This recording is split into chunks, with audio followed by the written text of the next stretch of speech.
Venetians give you more space, but often they turn the spaces into amorphous spaces.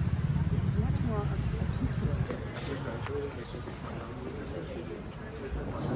Our path goes this way, but we're going to make.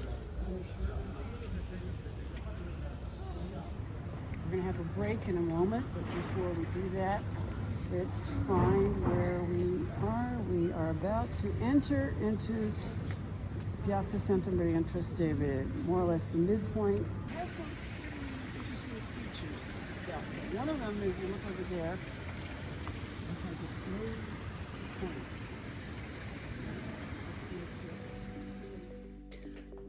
I'm Cothran Ceen, and I teach the Cartography section of the Urban Design of Rome course. It is the study of the urban development of Rome through the historic maps. Look at there is an abundance of beautiful maps of Rome, and we use those as the basis for our study and analysis of the changes in the city over time.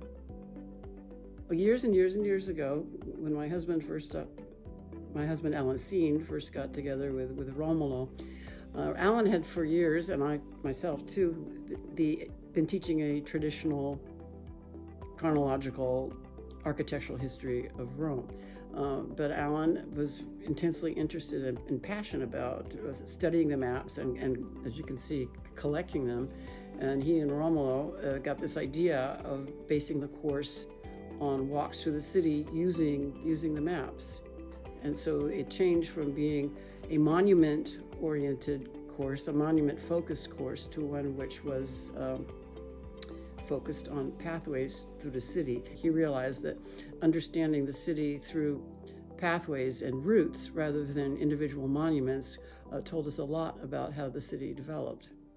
Well, using the maps, we can't go back to the ancient Rome, unfortunately. We do have a marble map, but it's too fragmentary. But you could take a place, for example, Piazza San Pietro, and you can look at the maps, beginning with the Bufalini, and going through the Duperac and Nolli and so Falda, Nolli, etc., and see the evolution of that space over time, and it's pretty complex. And we learned, for example, that a street that was put in, a Renaissance street where Alexander VI Borgia, which became the Borgo Nuovo, became a determining factor in Bernini's design for the piazza and also for the Scala Regia inside the Vatican complex. So you have this whole, and also the other buildings around that were constraints on the piazza. You can look at that and see it in the maps. And even because the Nolli especially is so precise, you can even analyze the exact geometry that Bernini used to construct the piazza. Page 51. There you go. This is focusing on the Capitoline Hill in Campidoglio. And there you go. You see the series of maps. Nolli top center because that's the best and most precise one, but for the others going around the page, you see the chronological sequence, and you can just sit. I did this in class. You could sit with the students, and we can look at this for like an hour, analyzing and looking very closely. It takes patience, and you have to be able to look into the details. Again, have patience to look at it and take the time to look at it, but you can piece it together and see how this major site in the city evolved over time just using the maps.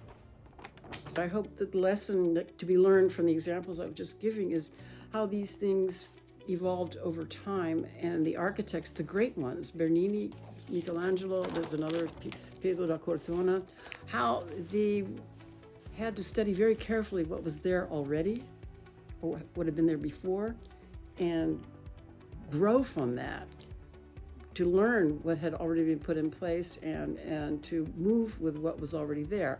I don't know how often they will be in a situation like that, but I think it's an important lesson that you don't ignore what was there before. You may end up deciding to do just that, but you take into consideration things that, if there are layers to be seen and have been efforts on the site that you're dealing with to create something, that you look and see what's worth keeping and evolve your own contribution from that.